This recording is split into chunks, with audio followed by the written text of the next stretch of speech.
But they're so responsive, sometimes you got to bop them on top of the head to get them off of you.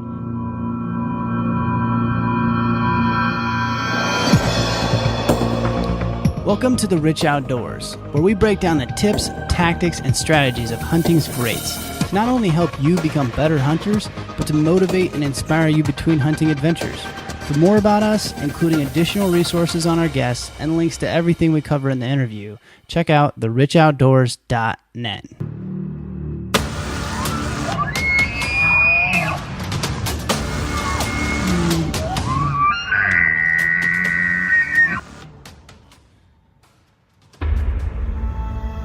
This episode is brought to you by Audible.com. I've used Audible for years and absolutely love audiobooks. It's probably why I have an audio-only podcast, despite getting tons of requests to add video. The one thing I love about audio and audiobooks is that I can throw in a book while I'm working and listen while I'm doing other things. If you haven't tried Audible, I have two recommendations to start. The first is American Buffalo by Steven Rinella. I actually had a hard copy of this book for over a year and just never had time to read it. So I picked up a copy at audible.com and listened to the whole thing straight through. It's definitely a great book.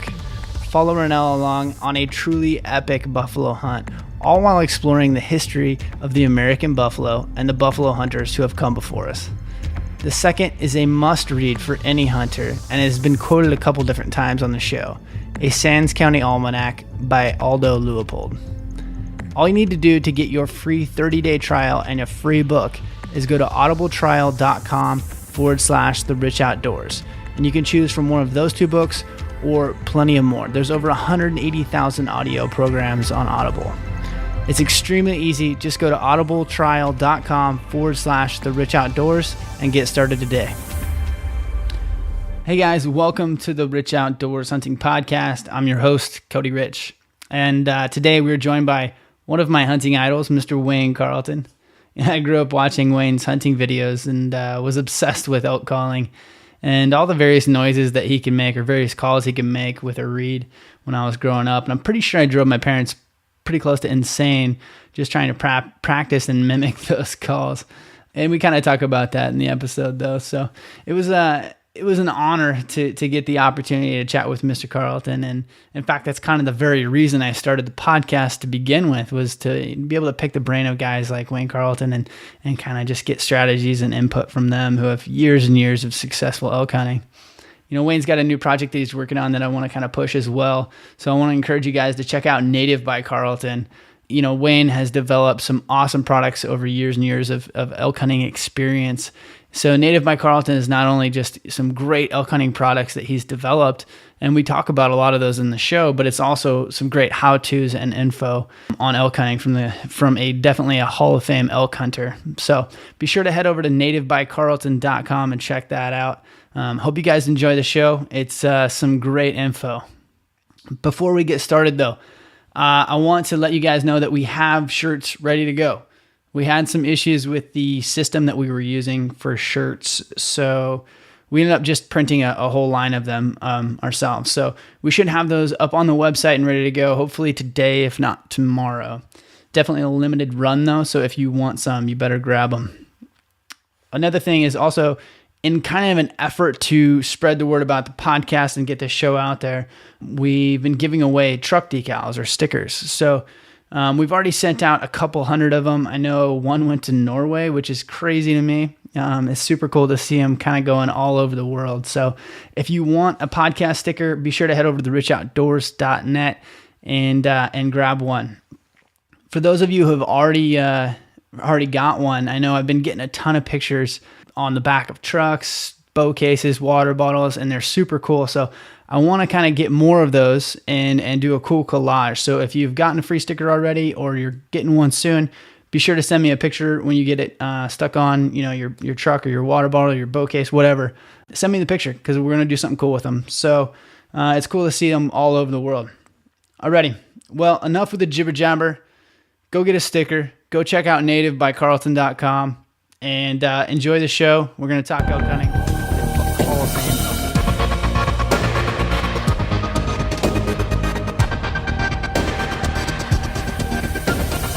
Well, Mr. Wayne Carlton, welcome to the podcast. It is an absolute honor to have you on, good sir. Well, I'm glad to be here. I'm sorry it took so long for you to run me down. Not a problem. I think single-handedly you're the one to blame for my obsession with elk hunting. So I have to, first off, thank you for that. And it's been a fun ride. Well, I'm glad I could help you. Not everybody shares the same happiness. I had a wife at a sports show, heard my voice, and she says, "I hate you." I said, "Why?" She said, "My husband will not quit bugling in the house." I had a Wayne Carlton hunting DVD as a kid, and I don't know how many times. I only had one, and I don't remember the name of it, but I think I probably watched that 1,000 times, and I would say that the majority of what I know about elk hunting is attributed to you, good sir. I appreciate that very much. So actually you didn't start out elk hunting. I mean, you kind of came out west later, not later in life, but, what was your draw towards elk hunting in the very beginning, and how did that all get started? Well, I grew up in Gainesville, Florida, and we would come out west to go hunting, primarily for mule deer. But after getting out here and hearing elk bugle, and I said, God, we've got to figure this out. And back in the time, that was back in 72, there was really not much out there that you could read to learn about elk. So I went to the library to try to figure out what to do and how to build a call and that sort of thing. And so I had an interest very early on about trying to communicate with elk. And that's kind of how we got started. I learned how to use a diaphragm turkey call, which back in that day was made out of a lead frame. And we all know what lead does to you. None of it's good. But if you can imagine all the turkey hunters trying to learn how to blow a diaphragm turkey call, that the frame was made out of lead, it was quite a deal. But I did learn how to call turkeys with a diaphragm. Long story short, we started hunting. We moved in 76, so we started hunting Colorado in 1972. And once I got here and heard elk bugling quite a bit, and we got here in August, so I was able to hear him bugle that first year. Then the next spring, out turkey hunting, saw a young bull, so I bugled at him. Lo and behold, even that time of year, he bugled back. Oh, wow. And I could see the handwriting on the wall that if they'll bugle back any way, shape, or form in the spring, come rut time in September, they should really get after it. Now, was there anybody else that was doing much elk calling at the time when you started? Or I mean, you were kind of the pioneer of elk calling as we know it, but was there anybody else that was kind of doing it at the same time? No, I say no. When I first started, like I said, we moved out here in 76. People were using gas hoses, flutes, that sort of thing. And the year before we came out with the diaphragm, Larry Jones came out with what we call the elephant bugle. And it was a metal reed call that you had to blow your head off to get it to bugle. And that was about the only elk call out there. Like I said, a few gas hoses, some flutes, which was simply made out of a piece of 3/4-inch pipe and a wooden dowel on one end. And they would make a flute sound, like do it with their voice, kind of a deal. And so I learned how to call just a basic call to begin with. I didn't have to do the chuckles or any of that. And which the basic call, as we all know, is just something similar, just like this.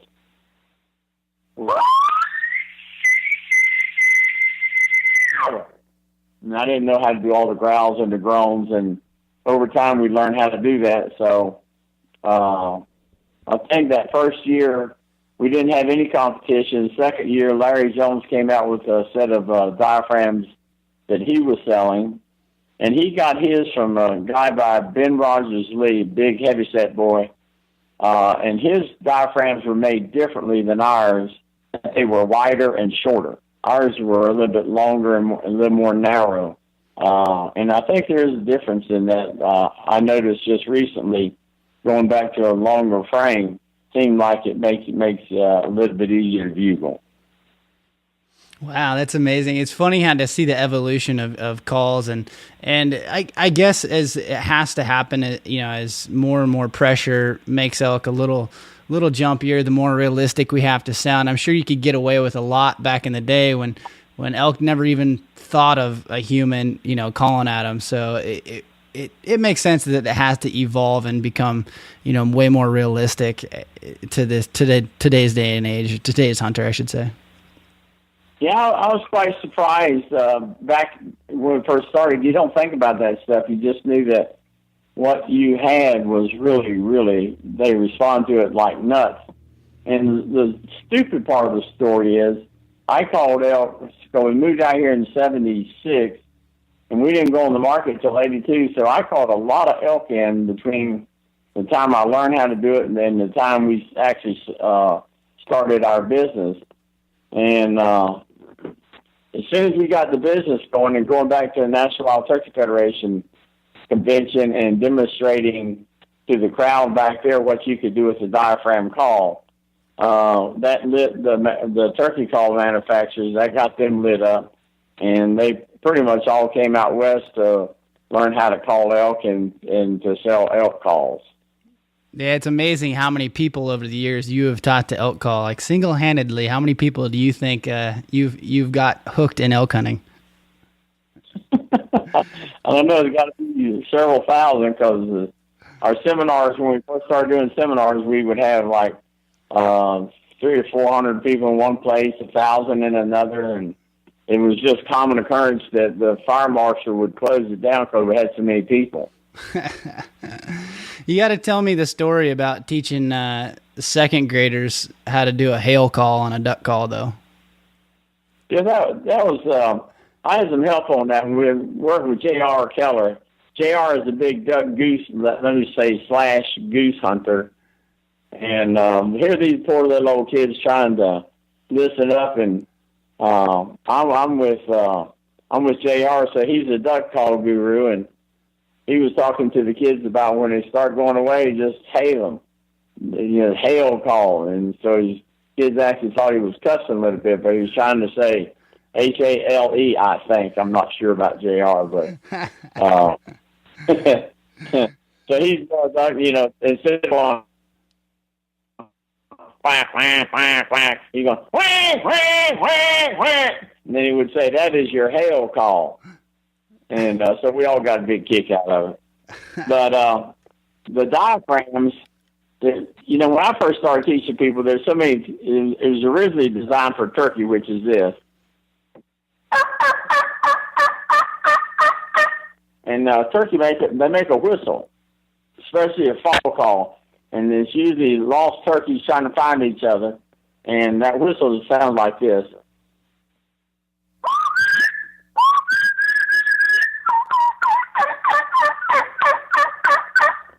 And that whistle that you heard, they whistle is just the different degrees of pressure on the reed. So with using that same call, then if you can whistle like a turkey, then you can whistle like an elk, which would be like this.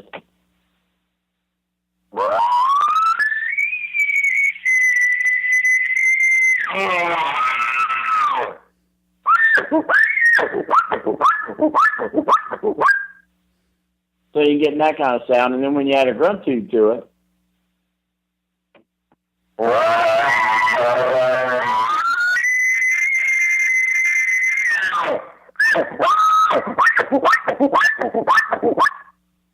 like that, and the kids get the biggest kick out of it, and their eyes would light up because when you're doing all the different sounds, and even a coyote.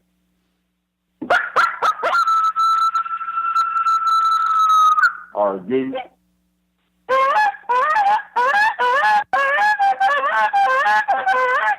And my favorite and the best is squalling in bears sound like a predator call like this.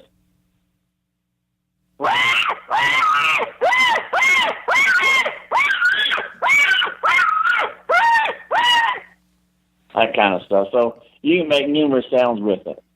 I've always been impressed, Wayne, with your ability to make all the different sounds and be able to call pretty much anything you want with a reed. That's impressive. Well, it's a lot of fun. It fits in your mouth. Your hands are free. And I think something like that, you can really add the intensity to the call. Although, like for turkeys, if you're using boxing slates and things like that, you can add intensity there. But when you got this diaphragm in your mouth, you can really get some excitement created. And let's face it, the more exciting you sound, the more wildlife you call. Yeah. Do you think that elk work off of vocabulary or more of an emotion style calling? I think I've had cows do what I call the lost call, and instead of just going, yeah, it's almost like they ask them a question, yeah, yeah, yeah. Instead of just going, yeah, yeah. It's more dramatic, it's more questionable, like where is everybody? And turkeys do the same thing, and I think there is some type of communication maybe that we don't understand between wildlife that the elk itself seem to understand. I know that when I got a bull raking a tree, if I do a scream bugle at him, well, I put so much energy in that call that a lot of times they will quit raking that tree and come to you. Mm-hmm. And I've done that numerous times over the years. I know that with a wild turkey, for instance, if you get a turkey gobble and you don't increase the cadence, the speed of the call, and the excitement of the call, you don't get near the response you would get if you can really pick that thing up and do a lot of cuts and excited calling. And I don't think elk are any different. I think they pick up on certain things. And here's another reason why I won't mention the people, but I was going on a hunt in New Mexico, and I met the two guys that were coming out, and they were from another call company out of the southeast. And they said, good luck. All we do is chase them for a week. And they're not coming to a call, so put your running shoes on. And I said to myself, I said, geez, they were calling pretty good right across the line in Colorado. So they left, and I started calling, and we had elk running all over us. But maybe I knew more of what to say at that time, and maybe my calls had a different tone to it. But I think you can excite animals. Well, I know you can. I've had bears coming to me where I would just squall at them like, wah, wah, and they would walk to you. But if you increase the cadence, wah, wah, wah, real fast like that, they'll start running. Mm-hmm. So I think wildlife picks up on that stuff.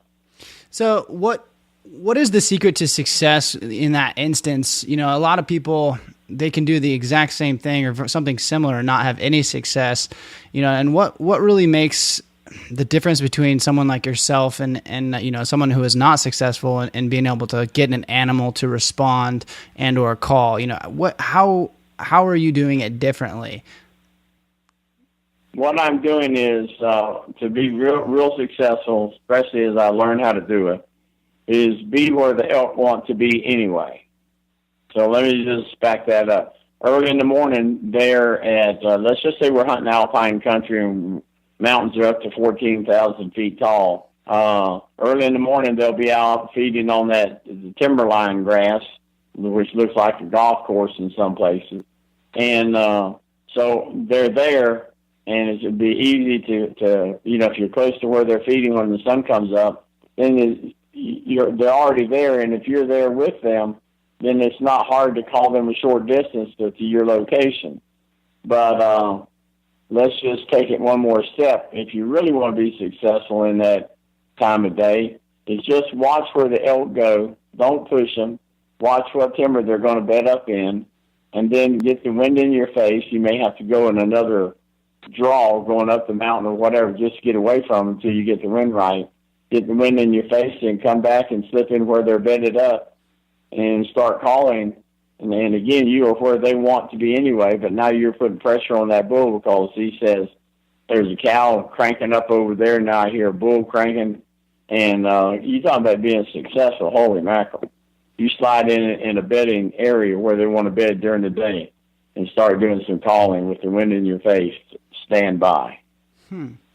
Now, when you start doing some midday calling, you're working those bedding areas. Are you starting out with real soft cow calls, or are you kind of trying to slip in as close as you can and make it sound like a bull has slipped into kind of his kitchen, so to speak? Or what's your strategy on midday calling? Yeah, well, first of all, like I say, I'll get in where they're bedded up, and I'll try to make sure I'm blinded up pretty well. In other words, I'm next to a tree or a rock or something, so I'm not an object. I'm part of the environment. And I'll just do a basic call, more like an inquiry, getting up off the ground, stretching. Have you ever seen an elk bugle laying on the ground? They don't put a lot of effort into it. Let me just demonstrate. They'll just do something like this.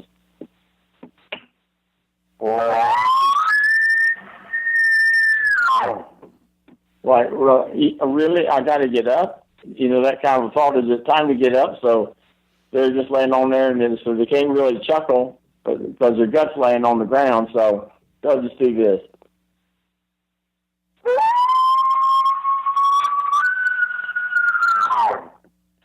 Like it's too much of an effort. So I'll start something like that, and then I'll throw in the killer part of the deal.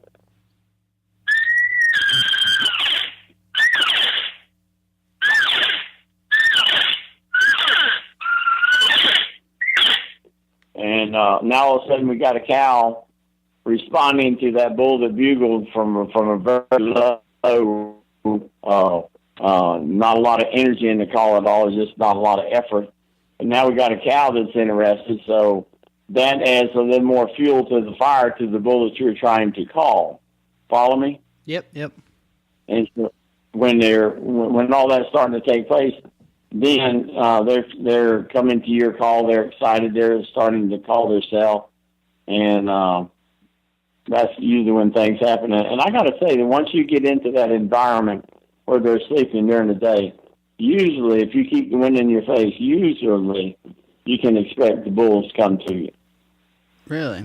So if you're hunting and you spot a bull at daylight, are you generally trying to get on him quick enough to be between where he's kind of going and say where he is in his bedding area, or are you going to wait until he kind of moves into where he's going to be for the midday? If it's alpine country, I'm going to let him go to where he wants to go. And I'll tell you why, because I can't outrun an elk walking in the woods. Mm-hmm. And so if you're up in alpine country and you're trying to get up above them or get the wind in your face, and about 9, 10 o'clock, that draft's going to start going up. At least you hope it does. I want that to be the signal as to how much the bugle and that sort of thing. So I'll let the wind get the wind in my face, slide in there, and start just a few calls, real light sounding bugle. But now if that bull bugles and he's like 100 yards through the timber, I'll come back on him pretty hard if I'm calling. While he's bugling, I'll intensify my call. And then I'll put usually put the bugle down and just use the cow calls to get him to come on in. And I remember one time over in Gunnison, we're up on a ridge and the timber's below us, and we're easing along there, and I'm popping over the ridge every 100 yards or so and calling down into the timber. And it was 11 o'clock when we got a bull bugling, and before it was said and done, he came up within 29 inches of my bow. Wow. And so we got to watch it. So here's another good part. Whether you're a bow hunter or a gun hunter, if you're a bow hunter, you want to get close anyway. If you're a gun hunter and it's that kind of environment, that kind of day, well, you can use the calls to do some scouting for you. In other words, if you can get a bull to bugle 400 or 500 yards away and to your call, well, you don't have to walk that 400 or 500 yards, and you don't have to make all the noise it takes to get there. Get set up and see if they'll come to you first. Mm-hmm. Now, when you locate an elk and it's 500 yards away, what's your general go-to strategy? Are you going to try to get as close as you can, or are you going to see if he's going to come to you? I won't get as close as I can. I'll cut the distance in half to see where he's at. if I see that he's starting to head my way, then I will make sure I'm in a good position. And also part of this is interesting here. We had a bull bugling one morning down in Arizona. Big bull. I was after, I think he was 8 or 9 point on one side, a huge bull. And I was all lathered up trying to get him. And out of the clear blue, here comes another bull that had been bugling. And he had a typical rack, which was, I think it was a 7-7, that would score 380. And he jumped over a bunch of down timber like Super Bull and chased my bull off. But later that afternoon, we got back into him again. And he was fixing to walk by me, the 380. He's about 30, 40 yards out. He's going to walk by me. So I was using a cow call, so I switched to just a diaphragm, no tube, no nothing. And I screamed bugle at him, and that sucker turned on point, did a 9-degree turn and came and stood 12 yards away. Wow. So there, because I had experienced him that morning and saw how aggressive he was to other elk, other bulls, I said, well, maybe he'll come to fight more than he'll come to love. Mm-hmm. So I guess what I'm saying is people listening to this broadcast, if a bull seems to be really reactive to another bugle and is really aggressive, maybe that's a call that you want to use to get him in close. It would be just a high-pitched, aggravating adolescent bugle, but just right in his face. Yeah, that's great advice. There's so many times you'll find elk that are very, very responsive to, a hyper lip cow call, and that's what they'll bugle to. Versus, they may not even bugle back to you if you bugle. Versus, like what you say, if sometimes they're just aggressive towards other elk, so a bugle works. So you kind of got to understand what that elk's temperament is and use that to your advantage by picking the call. Because there's a lot of times I've seen, I've bugled at bulls that were too close and they just turn and leave because they're not as aggressive towards other bull elk. So it kind of spooks them off. So just knowing what call to use when is half the battle in this Rubik's Cube called elk hunting. Well, I'm going to equate it also to fishing. The other day we was fishing for largemouth bass, and I was fishing extremely slow, and the water was pretty warm, so I said, well, I don't want to fish too fast. And I ended up catching 4 bass between 8 and 10 pounds, which I've never done in my entire life. But I was fishing way, way slow, and we had 2 other guys in the boat, and I hosed them other 2. And one guy finally picked up. He said, "You're fishing real slow, aren't you, Carlton?" And I said, "Yeah." And it was amazing that you could run a fast bait through there, and they wouldn't hit it. But you do something real slow, then they would hit it. So it pays to know what elk want to hear and what bass want to hit. That kind of a deal. It just pays to know all that. Yeah, and that takes a lot of experience, and I think that's the tough part for a lot of guys who are just now getting into trying to chase elk with their bow and trying to understand that it takes some time to learn all these little things, and it takes a lot of mistakes to get good. Yeah, and that's, I'm 72 years old, so I made a few mistakes along the way, and I called in my first elk.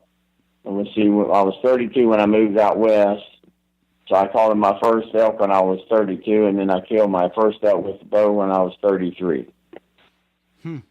So if you could go back and give yourself some advice, to that 33-year-old self, what advice would you give yourself?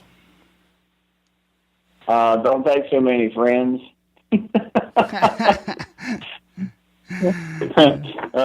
Sometimes you take people that are friends, and next time you go back, they're waiting on you. Yeah, they found your spot before you got there. No, I've had a great time elk hunting, and I'm not sure I would change anything. You can meet the roughest looking guy in the world, and he may have something very smart to say. And so I try to listen to what people say, and invariably, I'm even now. I get some great tips from people that you look at and you wouldn't think they could pour water out of a boot. But yeah, they got some pretty good things to say. So You've been in the industry, you've been in the elk hunting business a long time. What do you think hunters today are too concerned about, or what are they not focused on enough? I think they're not focused on the fact, are they where the elk want to be? In other words, they get out of the truck, they get off their mule, they get off their ATV, whatever, and they want elk or turkeys or whatever to respond to them immediately. And have they really put the effort into finding out where the elk want to be at the time of day they want to hunt them? I think if that would have to be the key biggest mistake that most new elk hunters make, is not being where the elk want to be anyway. And here's an example. I got invited up to Oregon. A guy wanted me to come up there and hunt, so I get up there and I'm hunting. I don't know him from Adam. That was my early days. And he had me out in these cow pastures wanting me to bugle. I says, partner, you kind of invited me up here. Is this the best you got? He said, well, no. He said, but you're a good caller, and I thought if there was some here, they would bugle to your calls. I said, well, it don't work that way. Let's go to where the elk are and see what we can do where the elk are at. And then, of course, we were more successful. But you can't just magically call and think elk will come to you. Sometimes, yeah, they will, but let's face it, there's a lot of country out here in these mountains, and the more that the closer you get, the more effective your calls are. So if I'm a new hunter, how do I know where elk are? And I know a lot of guys these days like to search for elk with their bugle. Is that something you recommend, or how do you approach finding elk?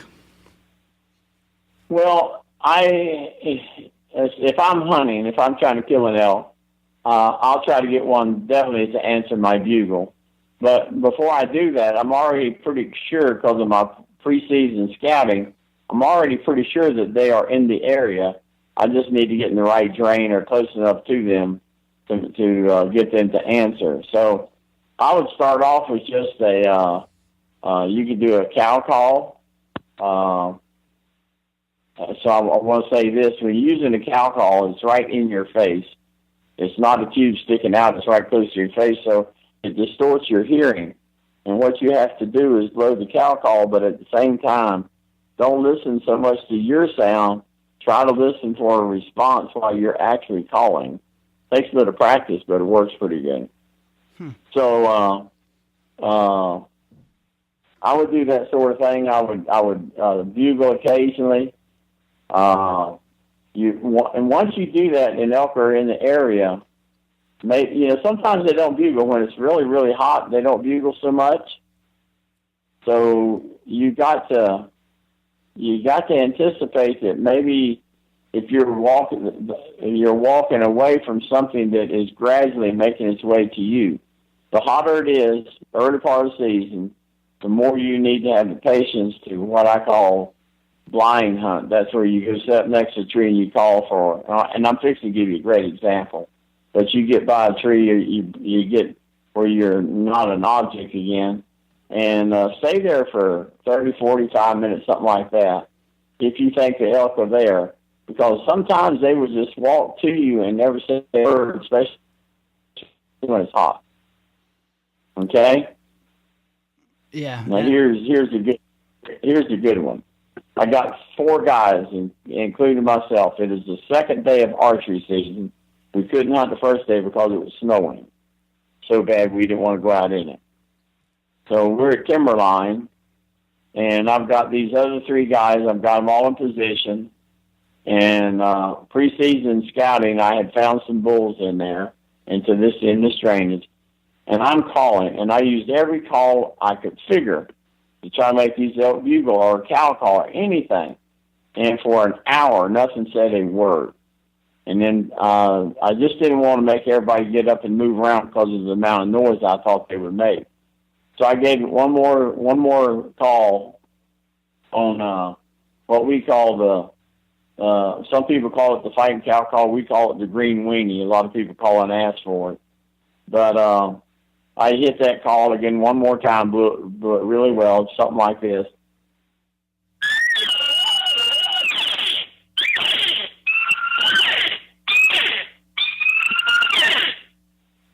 and just stopped. And about the time I just quit, he didn't bugle ball. He did,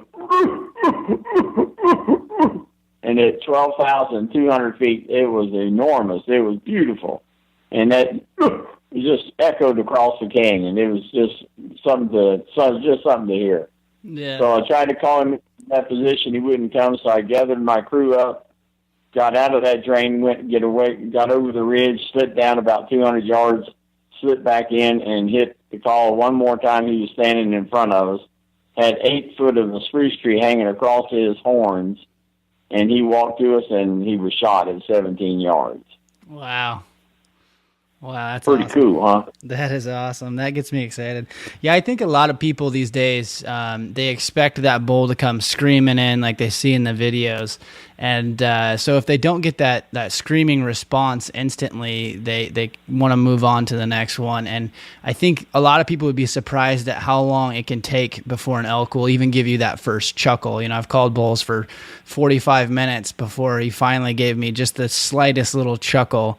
And from there, you know, it works up. And one of the things that I've learned from you over the years is to keep it to where you can progressively make that bull more and more excited. So it's not starting out super excited, but working your way up to that so that you can kind of get that bull to get more and more excited as you progress your calling sequence.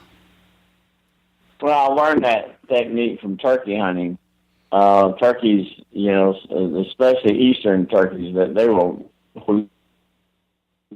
you really bad because they won't talk to you, and you think you're a great caller. So sometimes you got to start with just a cut or a slight purr or a short yelp. But then after you get them worked up, after they start gobbling and they're heading your way, then you can really pour the cold to them and get me more excited. And I do the same thing with elk. And I think the biggest mistake, if I made one mistake over the years, it was stupid. I kept walking away from elk. I was in a hurry. I'm in pretty good shape now. And if he's not here, then he's got to be there. If he's not there, he's got to be over there. And you end up walking away and leaving elk. And it finally dawned on me after I saw enough elk standing where I had just been that maybe I should quit walking away. So once I started going more, then it was much better. So how do you know when to give up on a call sequence? Depends on, the time of year. Early part of the season, like first week of the season, I'll give one spot 45 minutes, maybe an hour, especially if I've seen something in there.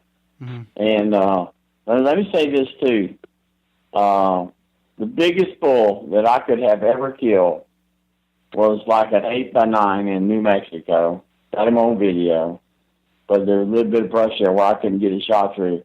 But I'm chasing a 376 bull on one side of this hill, and, it's that high-pitched bugle, and it's all the nice chuckles and that kind of thing.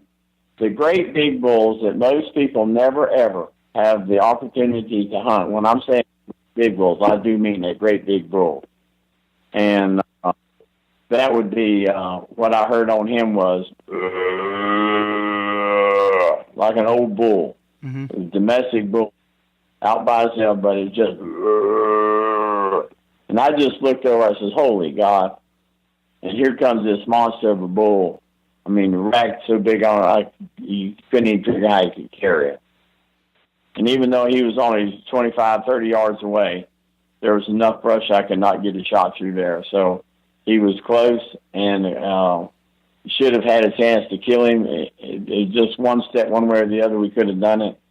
And he never bugled. All he did was growl, almost under his breath. Mm-hmm. So when you're out there calling and you're listening to all these different bugles, and every once in a while you hear this, that's what you want to go after. Forget everything else. Go after that one that's doing that. It's funny. In Idaho, I have a bull that is the exact same way. And the first time I heard it, I swore it was a cow. And I've hunted that bull for 2 or 3 years, and I still have not figured out how to kill a bull like that.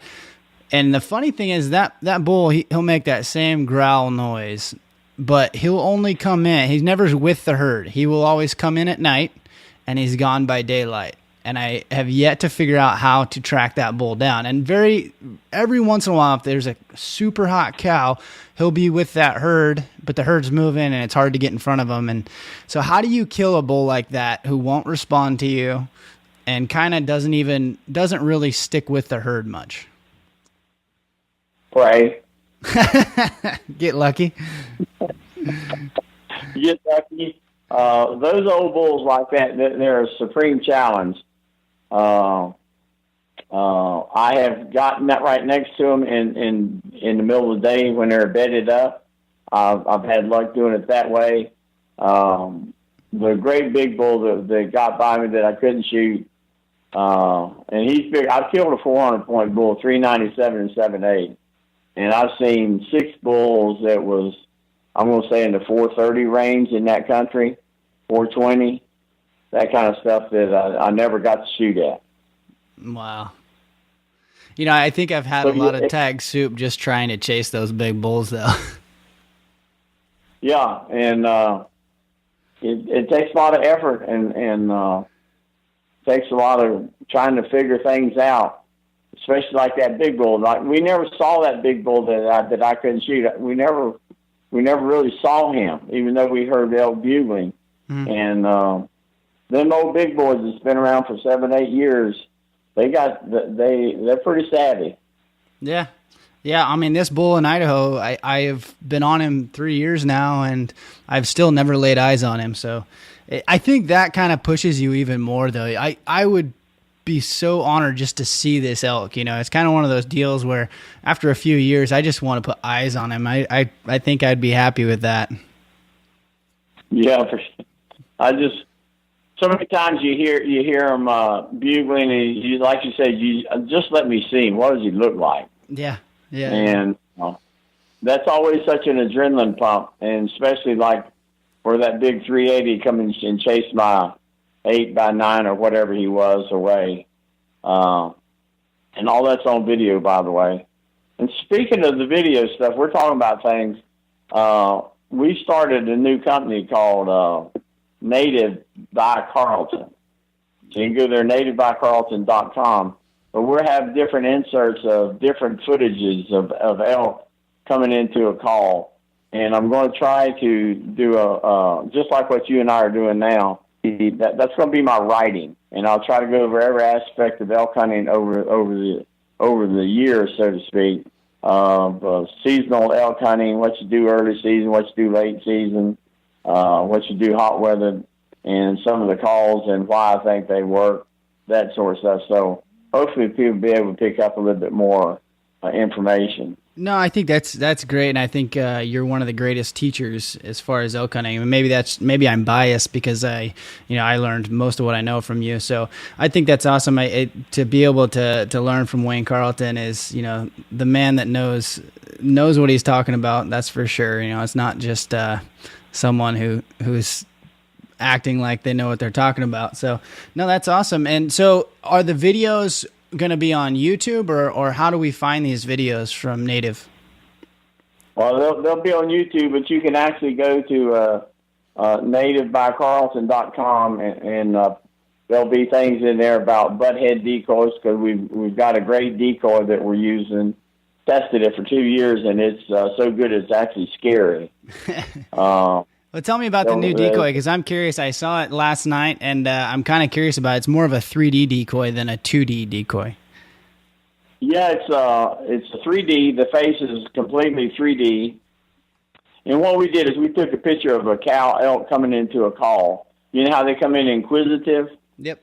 They got the ears kind of cupped looking towards the direction.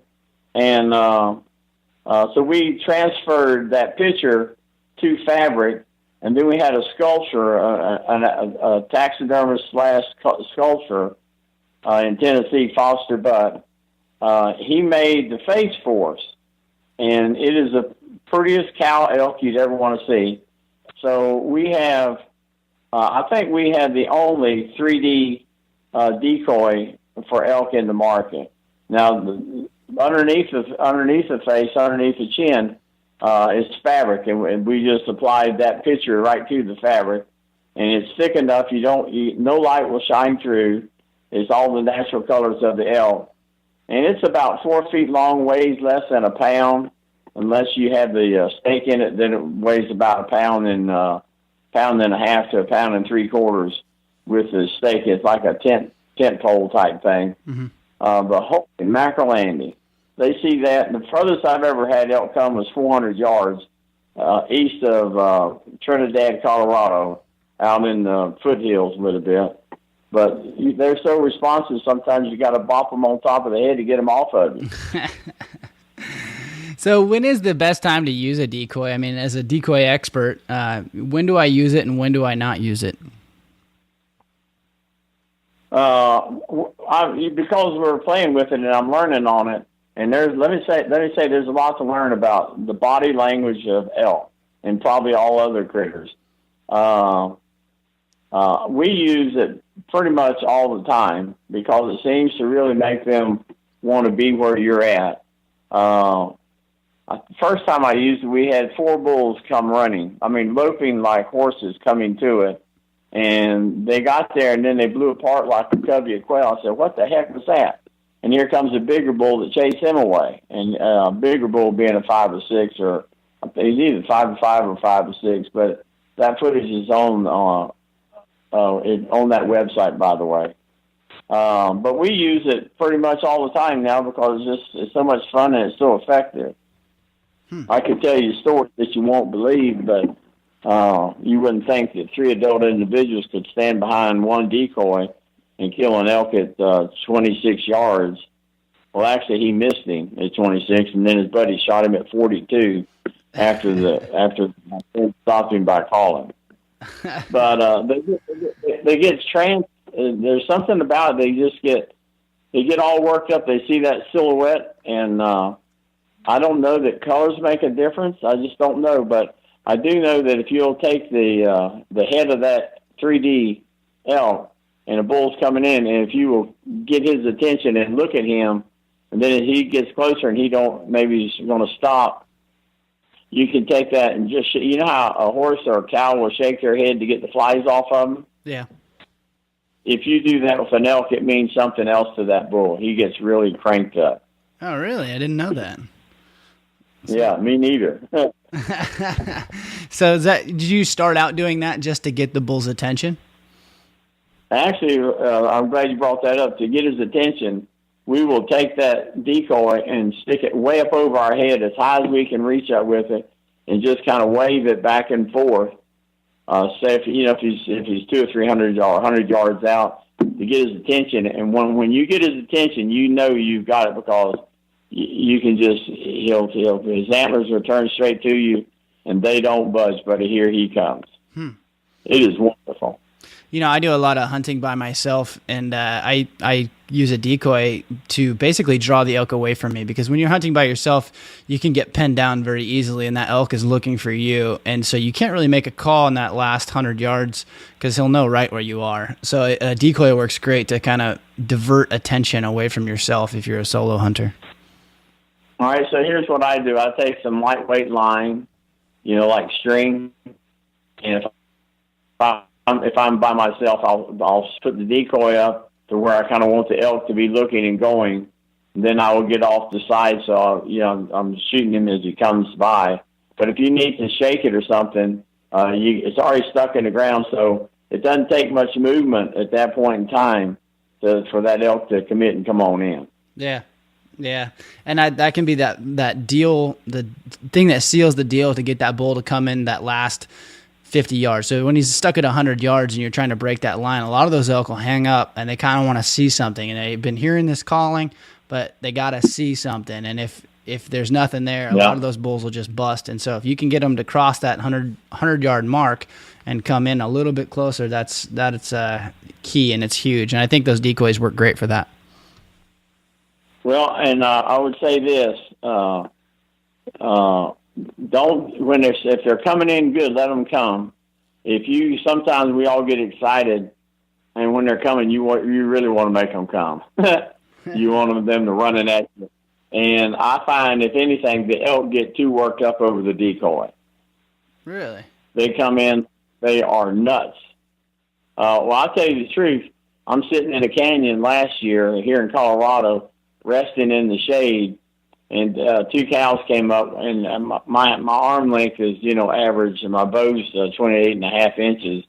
So I'm holding the decoy in the back with the rod, and the cow's on the other side licking it. That's pretty cool. That's crazy. Yeah.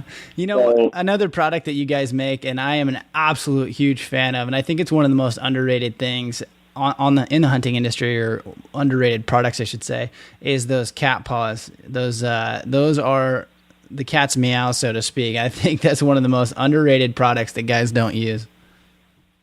People, I've done a terrible job letting them know that we got them, but that product is, I absolutely, positively do not go in the woods unless I got them. Yeah, me either. I mean, I have them actually strapped to my pack on the outside. They're never on the inside because I have a quick clip that keeps them on the outside, so I can put them on if I need to in a drop of a hat. Well, it takes, I want to say it takes probably 90% of the noise out. Mm-hmm. And I'll tell you what else happened. When I made those things, I made them because of a noisy camera guy trying to get and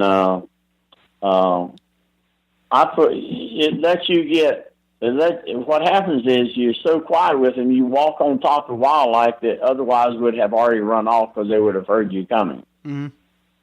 You got to be careful of that because it lets you get very much closer than you normally would because you're not making any noise with those things. Yeah. So for everyone listening, what they are, it's basically a foam pad that kind of looks like a sandal, and basically it slips onto the bottom of your boots, and it cuts out, like Wayne said, probably 90% of the noise just from walking. And it's amazing the difference that it does, and you don't realize that just how much little noise is involved when you're walking through. I know especially in Western Oregon, if you hunt, you're walking down gravel roads, you can hear that through an entire canyon, especially right at daylight. And those cat paws will basically cut out 99% of that gravel noise. That's the truth. And most people don't believe how noisy they are, but and you did it on elk, and I've been over in Oregon on some of on that timber company, and I agree with you 100%. You can hear it forever, and these guys are tromping up the woods like, well, let's go on up here, and it's like everybody in that canyon knows where you're at. These felts, it's a poly felt, and it's a 1/2 inch thick, high density felt. And we just made like a sandal, and so it would fit different size boots. You got adjustments like crazy, and I think they come in 4 sizes, but probably one of the better products I've ever made. Oh, absolutely. I'm a huge fan of that one. Thanks for giving us all these tips and information, Wayne. I really appreciate it. If guys want to check out Native, your new project, Native by Carlton, is that correct? Yeah, nativebycarlton.com. Perfect. That's perfect. And if you want to see the decoy, just punch. The name of the decoy actually is Butthead. Butthead? I like it. Buddy. So got a 3D head, and on the next version we'll have a coloration of a butt on the back side. Oh, that'd be clever. Yeah, that'd be perfect. Well, thanks again. That's what we're doing. Well, thanks again, Wayne. I look forward to all the stuff that you're working on. To wrap it up, you got a good story for us from one of your most memorable elk hunts? Let me think. I don't know how good it is, but I think the one story I told you about, the first setup of the year, and to be able to have the discipline to sit there for an hour and finally get that elk to bugle, to me that is the best story as far as being successful. The funniest story was a guiding outfitter in this canyon had never heard a diaphragm elk call before. This was back when we first started. And I called him in twice, and the second time he threatened to whip my butt and wouldn't let me get on my mule until I showed him what I was using. And had a lot of fun with that. I called it. We were hunting a canyon that's 2,700 feet deep, and I'm about 2/3 of the way down. He's up on the ridge with his buddy, and I called him all the way down to where I was at. They were really pissed off. I bet you had a lot of fun back in the day calling hunters in. Yeah, especially when you call them in multiple times. That's just me. Do me a favor. Keep in touch with me and let me know how you do, and come back to me. And if we got some more footage, actually, whoever sends us the best footage on our decoy, they get $1,000 from Native by Carlton. Oh, that's a good deal. We'll have to get a decoy and get out there and try to get some good footage. I don't know. It's going to be hard to top some of your stuff with the cow elk licking the decoy. Well, I think anybody can do it if they just got the faith in it. I could tell you all kinds of stories about that, but I won't. But I got to tell you, at 72 years old, this is the dangest thing I've ever seen. At 72 years old, you got a lot of hunts planned this year, or how has your hunting changed this year? Let's see, I'll hunt New Mexico twice, and I'll hunt Colorado. Sounds rough. And now here's something for your listeners. We need to come back and talk to you after season, because I'm trying to develop another area that I've never hunted. It's across the counter in Colorado. And so I'm trying, in this area that I'm hunting, how far away from a road or a trail can I get? And that's where the elk will be. You do a lot of hunting with mules and horses. Do you try to focus on areas to get as far away from roads as you can? Yeah. It depends on where you're at, but basically most people, they love those Hondas and they love that kind of stuff. And if I can just get to where the Hondas can't go, usually that is where the elk will be. Do you find that the elk in that kind of country are more receptive to calling? In this particular part of the country I'm going, they're not so receptive early part of the season, because that's another point right here. If you want to hunt elk early in the season, go to the high country. That's where they're more responsive. Where I'm going to be about 10,000 feet, maybe 8,500, and it's going to be hot there, and they're not going to bugle as much as normal. But you get up there in the high country where you get them daily rain showers, thunder showers, ice and hail and all that stuff, they crank up a little bit quicker up in the high country. Yeah, it seems like, as season progresses, a lot of those bulls come out of the high country and work their way down to try to find, the herds and kind of round up their cows. Yeah. Well, thanks so much, Wayne. Best of luck this year. I really appreciate you jumping on a call with us and giving us some pointers on elk hunting. Well, sorry it took you so long to run me down, but let's hook up again later and see how we do at the end of the year. That sounds good. We'll have to do another call right after elk season. Okay, feel free. All right, thanks, Wayne. Thank you, man. Hey guys, thanks for listening, and we hope you enjoyed the show and maybe even picked up a few tips along the way. Join us right here every Thursday morning for more interviews and great hunting tips. And be sure to help us out by leaving a review on iTunes. For more information about this show and the rest of our guests, check out the show notes for links and additional resources on our website, www.therichoutdoors.net.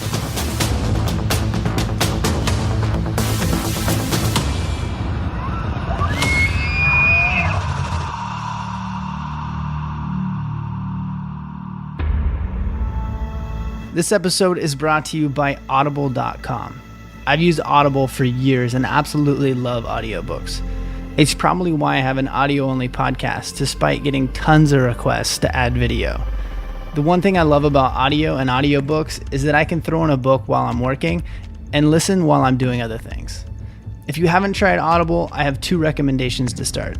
The first is American Buffalo by Steven Rinella. I actually had a hard copy of this book for over a year and just never had time to read it. So I picked up a copy at audible.com and listened to the whole thing straight through. It's definitely a great book. Follow Rinella along on a truly epic buffalo hunt, all while exploring the history of the American buffalo and the buffalo hunters who have come before us. The second is a must-read for any hunter and has been quoted a couple different times on the show, A Sands County Almanac by Aldo Leopold. All you need to do to get your free 30-day trial and a free book is go to audibletrial.com/The Rich Outdoors. And you can choose from one of those 2 books or plenty of more. There's over 180,000 audio programs on Audible. It's extremely easy. Just go to